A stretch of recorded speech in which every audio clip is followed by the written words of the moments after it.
Hello, Scott Rosano with Gigbuilder.com. This is number 209, and we're going to go into event worksheets.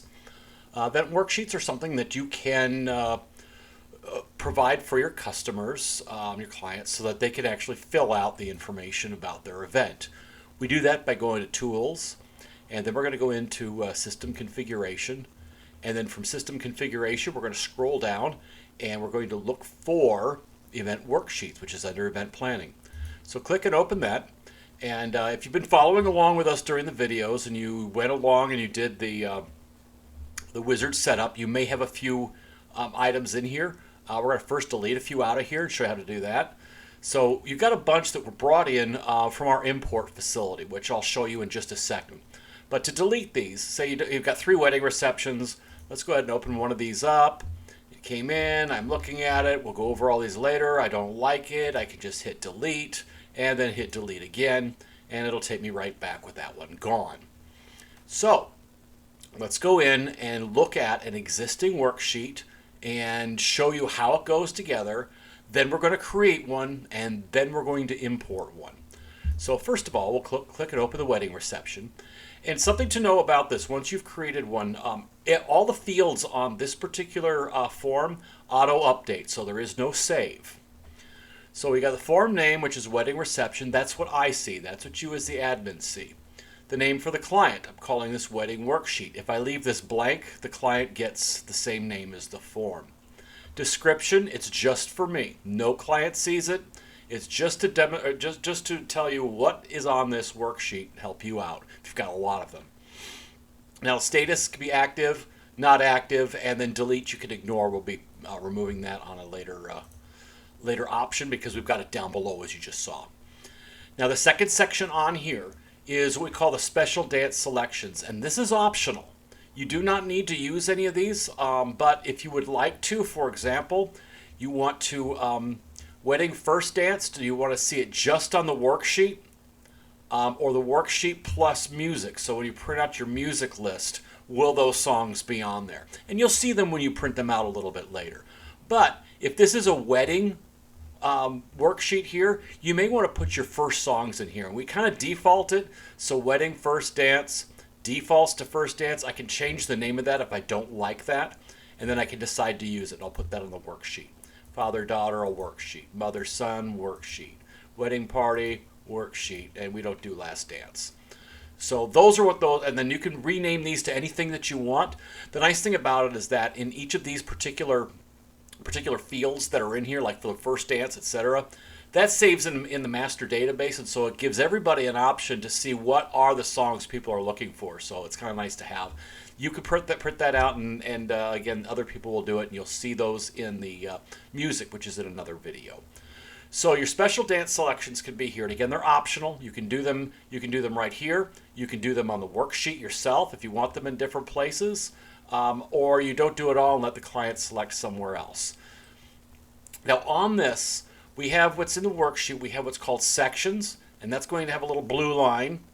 And then you're going to have fields, and they're created in boxes. Box, box, box, box, box, box.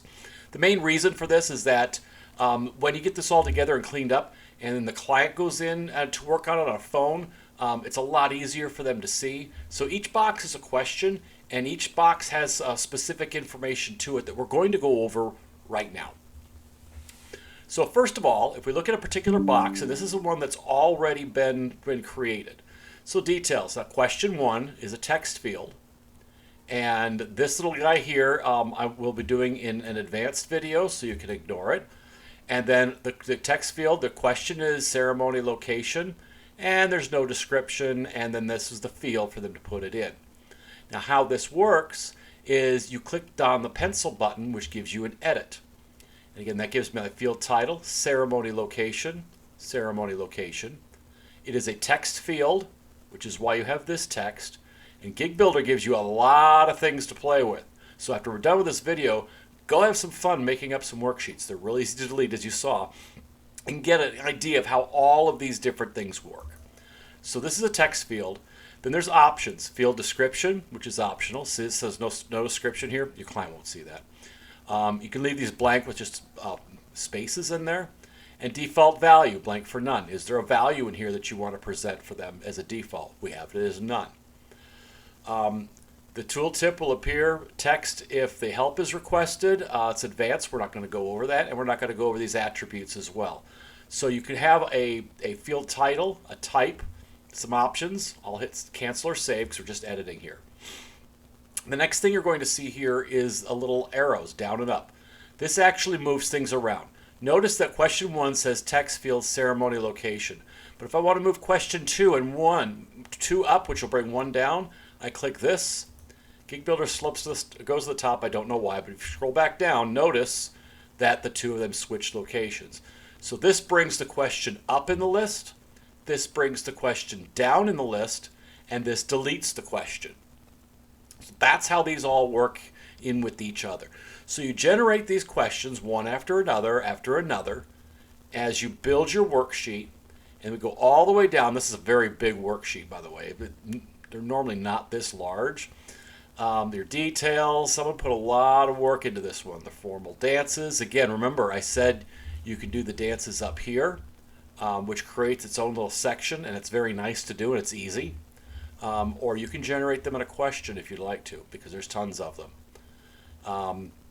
And we go and go and go. This is advanced. We'll go over that in another video.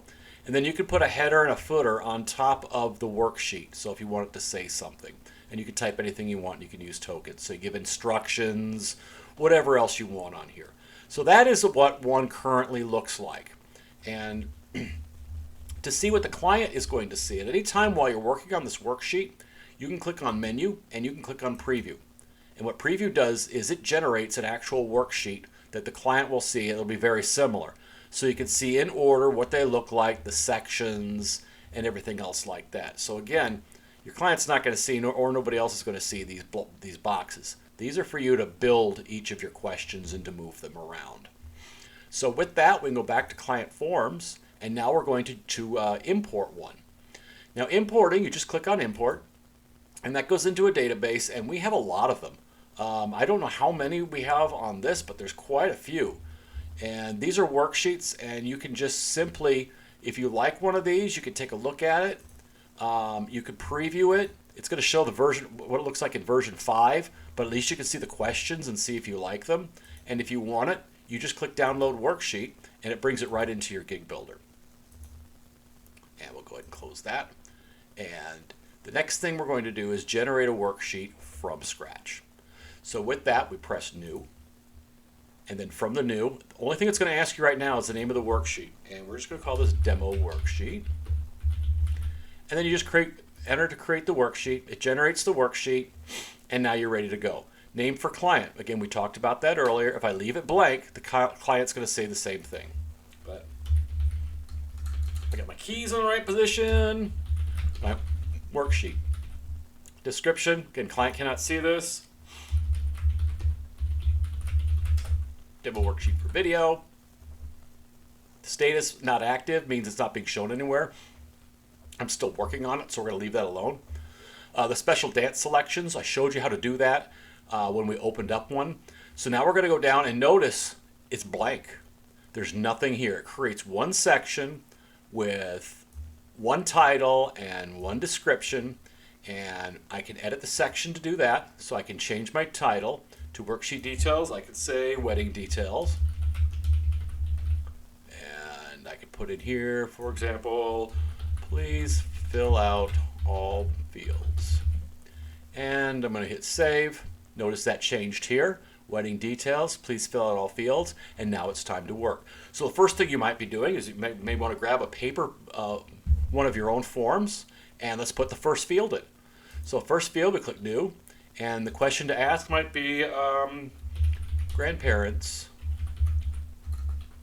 of the bride. And in that case there, what I could do is what we call dual text. Okay, and a dual text field gives me 2 text fields. So column 1 description. So it could be grandmother name, grandfather name. And we're going to click OK and save. And boom, there it is. So I've created my first field. Question 1. It's a dual text field. It's called Grandparents of the Bride. And there's the grandmother name and the grandfather name. And notice I said it was dual text fields. So I got 1 and 2. We want to take a look at this. We can hit preview. Preview walks up, and again, I see grandparents of the bride, grandmother name, grandfather name. See how it's getting here? It's pretty easy. I'm going to go ahead and do one more for you on this video, and then you can go ahead and play around. And again, play with the worksheets all you want. You can delete them as easily as possible, but we'll go with another field. And the next field we're going to go on here, it remembers what you said on the last time, so grandparents of the groom. All right, and I'm going to say grandmother of groom, grandfather of groom. We hit save, and we have our second question. Now we're going to go to one more question, and we'll do something else with this. And in this particular case here, I'm going to just say like favorite song. And a field type we have in here, there should be a music picker, and we'll click on that. And the only thing I'm going to say is, what is your favorite song? And put a question mark on there, and we're going to go ahead and hit save. And now you've got 1, 2, 3 questions all under wedding details. If we go up menu and go to preview, there you go. 1, 2, 3. And you can type or search for songs. So like, for example, cake. And let's search on that. And cake by the ocean. Anyway, it does a favorite song here that they can pick up. It picks up anything from your library. Not sure why this isn't coming up. It might be in the demo. But it works for the client. And so you've got the 3 questions: grandparents of the bride, grandparents of the groom, favorite song. Again, nice clean worksheet. And then we're off. And then we've looked at this, and I said whatever favorite song didn't work. Maybe it's because I don't have my database set up yet. But if I don't really like the question, I can just go ahead and click X. And when I click X, remove field, are you sure? I'm going to say OK. And it goes back to the top, and I come down, and the field is done. So what you've been able to do here is you understand how to create the form. You understand what the special dance selections are. You can see that we have sections, and you can create new sections as well and drop those down. We've built some questions in here. And we can also put a form header and a form footer in. And once we're done with that, we go ahead and just hit go back, because everything's saved automatically. And go ahead and start finding yourself some really interesting forms to work on. Take some time with that, play with it, and when you're done, you're ready for the next video, because we're going to do timelines next.